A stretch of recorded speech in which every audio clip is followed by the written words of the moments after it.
Hola, ¿te has planteado alguna vez de dónde viene el miedo? ¿Por qué tenemos miedo? ¿Y qué nos pasa cuando tenemos miedo? Si tienes un momento, te explico mi punto de vista.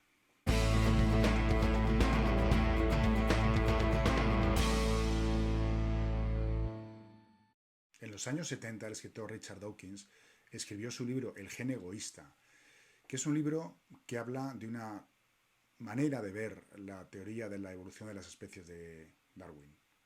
Que en este libro lo que dice Dawkins es que cada persona es fruto de dos cosas. La primera, lo que heredamos de nuestra biología, que es transmitido de generación en generación, de padres a hijos, a través de los genes. Y esa segunda parte que afecta a cómo somos como personas, bueno, pues él inventa el concepto de meme.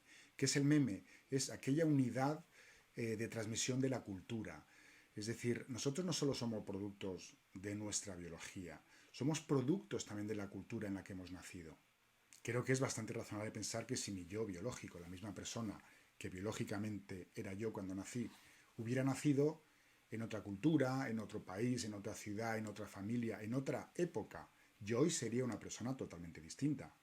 Por tanto, las personas somos lo que somos, basados, simplificando mucho, en estos genes y estos memes. Pues bien, ¿cómo han evolucionado en las últimas decenas de miles de años los genes y los memes de la especie del Homo sapiens?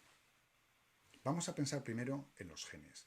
Los genes de hace 30.000 años, comparados con los genes de ahora, han evolucionado, sí, porque hay mutaciones continuas en la especie, pero estas mutaciones se producen de manera muy lenta. En 30.000 años no hay percepción de cambio. Es decir, si un niño que naciera hoy se pudiera trasladar en el tiempo y se tuviera que integrar en una familia humana de hace 30.000 años, pasaría totalmente desapercibido como un miembro más del clan.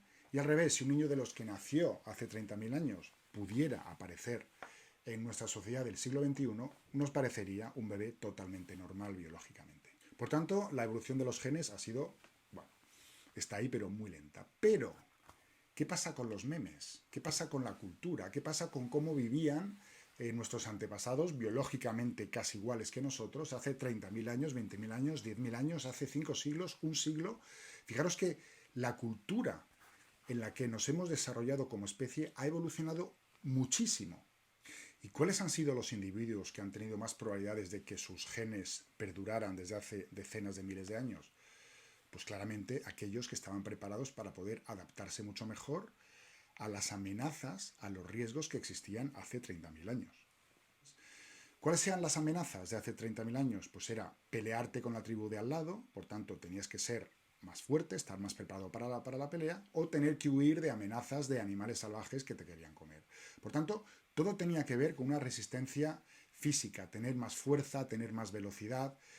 ¿Cuáles son los genes que permitían que esto pudiera suceder? Bueno, pues aquellos genes que somatizabas el miedo cuando te enfrentabas con el enemigo o cuando tenías que huir de una fiera, lo somatizaban enviando mucha más sangre, generando un cóctel químico en nuestro cuerpo y enviando mucha más sangre a los músculos para hacerte más fuerte, para hacerte más rápido, en el fondo para prepararte para el ataque o la huida. Pero claro, la cantidad de sangre que tenemos en nuestro cuerpo es la que es. Si yo la mando, si mi cuerpo la manda a los músculos para hacerme más rápido y o más fuerte, ¿dónde no va a estar la sangre? En la cabeza. Por tanto, enfrentados a los miedos, los que sobrevivieron eran aquellos que se podían hacer momentáneamente más tontos, pero mucho más rápidos y mucho más fuertes. Pues bien, esos genes son los genes que han perdurado en el tiempo, porque son los que tenían más probabilidades de sobrevivir. Por tanto, son muy parecidos a los genes que tenemos hoy como especie, los herederos de esos antepasados nuestros. Pero claro, hoy en el siglo XXI las amenazas que tenemos ya no es tener que pegarnos con la tribu de al lado, ya no es tener que huir de una fiera salvaje. Las amenazas que tenemos son distintas. Las amenazas que tenemos tienen que ver con el estrés que, por ejemplo, nos causan otras personas. ¿No has sentido nunca que en un conflicto con una persona se te acelera el corazón? Está en nuestros genes. Tu cuerpo se está preparando para atacar o huir, pero en el siglo XXI los conflictos no los solucionamos normalmente así.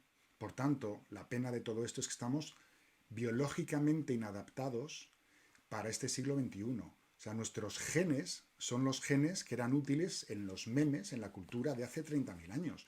Esos genes no están adaptados a la cultura del siglo XXI.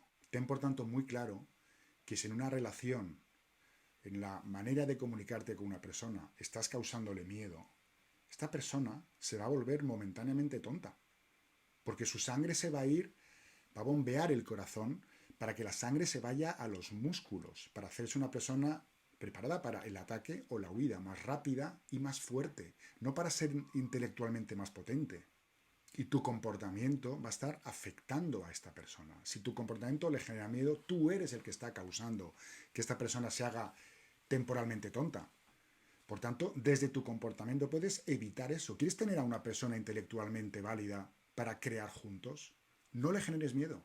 Genérale un entorno de confianza y esta persona no necesitará activar su biología que la prepara contra las amenazas de hace 30.000 años, sino que será una persona que mantendrá su sangre en el cerebro y podrá, por tanto, dar lo mejor de sí misma.